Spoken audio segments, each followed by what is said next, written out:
साल 2020 में दिल्ली में हुए दंगों के आरोपी और पूर्व पार्षद ताहिर हुसैन को सुप्रीम कोर्ट ने राहत देते हुए कस्टडी पैरोल की मंजूरी दे दी है। इसके बाद ताहिर हुसैन को पुलिस हिरासत में चुनाव प्रचार करने की छूट मिल गई है।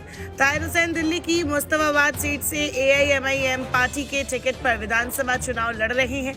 ताहिर हुसैन ने पूर्व में सुप्रीम कोर्ट में चुनाव प्रचार के लिए जमानत देने की याचिका दायर की थी, लेकिन इसकी मंजूरी नहीं मिल पाई थी। अब उन्होंने पुलिस हिरासत में ही चुनाव प्रचार करने की इजाजत सुप्रीम कोर्ट से मांगी थी, जिसे सुप्रीम कोर्ट ने मंजूर कर लिया है। दिल्ली दंगों का आरोपी कोर्ट से कस्टडी पैरोल मिलने के बाद बुधवार को चुनाव प्रचार के लिए पुलिस की कस्टडी में मुस्तफाबाद विधानसभा क्षेत्र में पहुंचा। ताहिर की ओर से चुनाव प्रचार के लिए दाखिल जमानत याचिका पर सुनवाई करते हुए कोर्ट ने एक दिन पहले ही 12 घंटे चुनाव प्रचार के लिए 6 दिन की कस्टडी पैरोल दे दिया था। कोर्ट से कस्टडी पैरोल मिलने के अगले ही दिन ताहिर हुसैन ने चुनाव प्रचार शुरू कर दिया है। कस्टडी पैरोल पर जो खर्च आएगा, कोर्ट के आदेश के मुताबिक इसे ताहिर हुसैन को ही वहन करना होगा। जानकारी के मुताबिक ताहिर हुसैन को 6 दिन की कस्टडी पैरोल पर कुल 14,82,000 रुपए खर्च करने होंगे। हर दिन के लिहाज से देखें तो ताहिर हुसैन को एक दिन प्रचार के लिए 2,47,000 रुपए का भुगतान करना होगा। साथ ही ताहिर हुसैन को शर्तों के मुताबिक 2 दिन का पैसा एडवांस जमा करना होगा। ताहिर हुसैन को ये रकम अपनी सुरक्षा और सरकारी वाहन पर आने वाले खर्च के लिए जमा करनी होगी।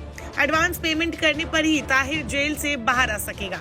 बता दें, सुबह 6 बजे तिहाड़ से निकलने के बाद ताहिर हुसैन पुलिस की गाड़ी और भारी सुरक्षा इंतजाम में मुस्तफाबाद के 25 फुटा रोड पर AIMIM के दफ्तर में पहुंचे। यहाँ कुछ देर पार्टी नेताओं और कार्यकर्ताओं ने उनका स्वागत किया। दफ्तर में कुछ देर बातचीत के बाद उन्होंने बाहर इकट्ठा हुए समर्थकों और लोगों को संबोधित भी किया। ताहिर हुसैन ने समर्थकों के बीच खड़े होकर भावुक अपील की और कहा कि उसके पास कहने को बहुत कुछ है, पर टाइम नहीं है। ताहिर ने शायराना अंदाज में कहा, कहूँ क्या रातों की तकलीफें क्या हम पर गुजरी, बयां करूँ क्या शब्दों में, खामोशी के इस मंजर में कुछ शब्द चुनिंदा रखते हैं, तुमसे मिलने की खातिर हम खुद को जिंदा रखते हैं। बच्चों का प्यार करता हूँ, आज 5 साल से मैं आपके बीच में हूँ।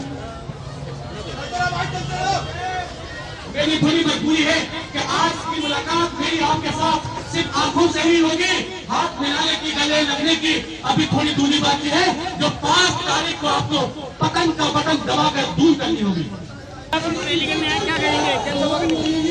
देखिए, मुझे MIM मजलिस ने यहाँ से मुस्तफा से प्रत्याशी बनाया है और इसलिए बनाया कि मुस्तफाबाद में मेरा बचपन, मेरी जबानी और जिस पड़ाव में, उम्र के पड़ाव में आज हूँ, ये सारा मुस्तफा की जनता ने मुझे देखा है, समझा है, जाना है, पहचाना है।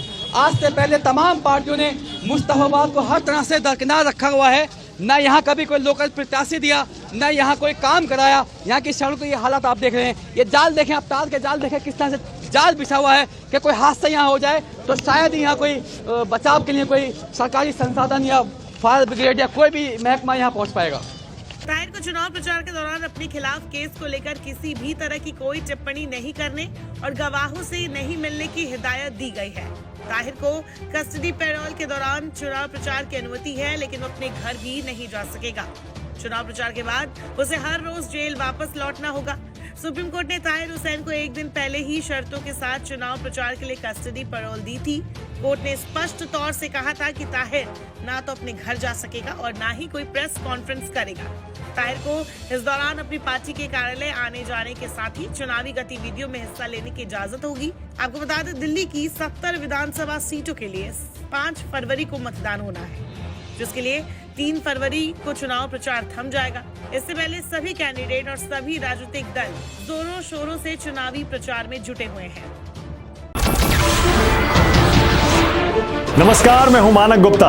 अगर आपको हमारा ये वीडियो पसंद आया हो तो इसे लाइक और शेयर जरूर करें और हाँ, हमें सब्सक्राइब और फॉलो करना ना भूलें ताकि आप देश और दुनिया की कोई खबर मिस ना करें। तो जुड़े रहिए हमारे साथ और देखते रहिए News 24।